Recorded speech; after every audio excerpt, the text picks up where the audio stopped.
तुमच्या विरुद्ध मनी लॉन्ड्रिंगचा गुन्हा दाखल झाला आहे. मी क्राईम ब्रांच अधिकारी बोलत आहे असे सांगत तुम्हाला अटक टाळायची असेल तर आम्ही सांगतो तसे करा असे सांगून एका वयोवृद्धाची 8.5 लाख रुपयांची फसवणूक झाल्याची घटना समोर आली आहे. ठाण्यात ही घटना घडली आहे आणि या प्रकरणी उत्तर प्रदेशमधून दोघांना अटक करण्यात आली आहे. त्या भामट्यांनी त्या वयोवृद्धाच्या खात्यातून 8,65,000 रुपये आरटीजीएस द्वारे काढून घेतले आहे. या प्रकरणी सोनाली घाट यांनी तक्रार दिली होती.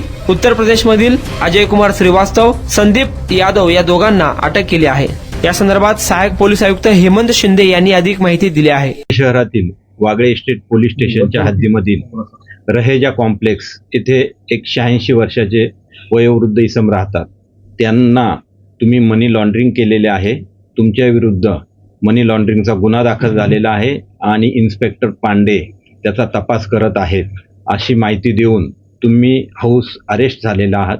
घराच्या बाहेर जर तुम्ही पडलात तर तुम्हाला अटक केली जाईल व ही अटक तुम्हाला टाळायची असेल तर तसेच तुमच्या विरुद्ध निघालेले वॉरंट जर कॅन्सल करायचं असेल तर तुम्हाला आम्ही सांगतो ती प्रोसिजर फॉलो करावी लागेल असे सांगून त्या वयोवृद्ध इसमाच्या बँक अकाउंटमधील 8,65,000 रुपये RTGS करण्यास सांगितले.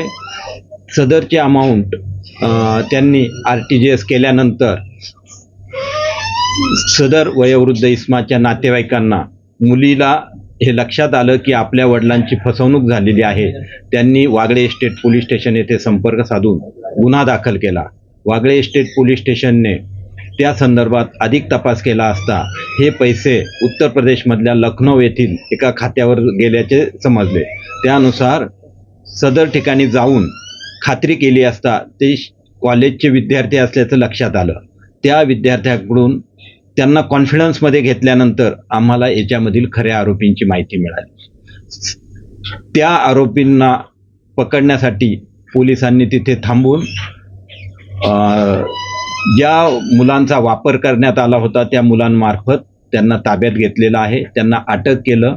तिथे उत्तर प्रदेशमधल्या लखनौ इथून ट्रान्सफर वॉरंटद्वारे त्यांना इथे आणून इथे या गुन्ह्यामध्ये अटक केलेलं आहे.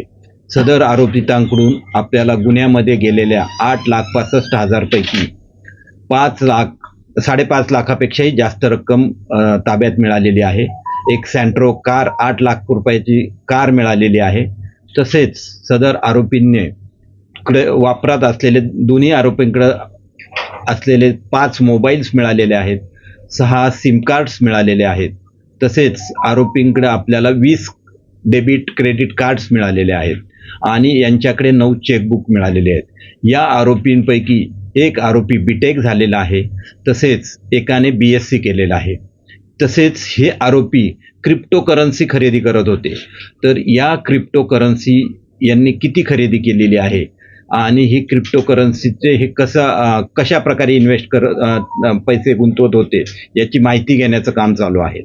सर, आरोपींचा काही बॅकग्राऊंड आहे का? यापूर्वी देखील गुन्हे दाखल आहेत? या आरोपींच्या बाबत आम्ही माहिती घेतली असता यांनी 59 अकाउंट्स पैसे ट्रान्सफर करण्यासाठी वापरलेले आहेत आणि यांच्या विरुद्ध असे एकूण 59 ठिकाणी तक्रारी भारतातल्या विविध पोलीस स्टेशनला तक्रारी प्राप्त आहेत. सर, एवढा उच्च शिक्षित असलेले 2 आरोपी नेमकं हे संपूर्ण गुन्हा करण्यामागचं कारण काय समजतं?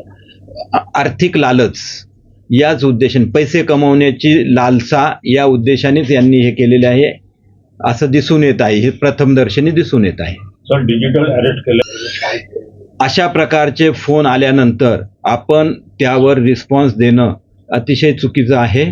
कुणीही डिजिटल अरेस्ट आत्तापर्यंत कुणाला असं भारतात होत नाही.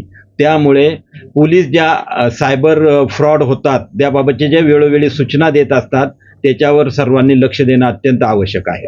आरोपींना जे विक्टिमचे डिटेल्स मिळाले ते कसे मिळाले त्यांना?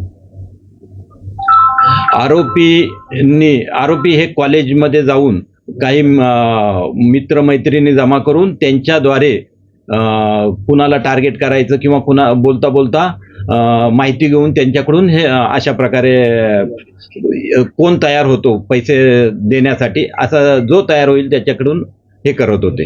आरोपीने अकाउंट्स कसे ऑपरेट केले? 40 अकाउंट 50 अकाउंट ओपन केले. आता ती माहिती घेण्याचं काम चालू आहे.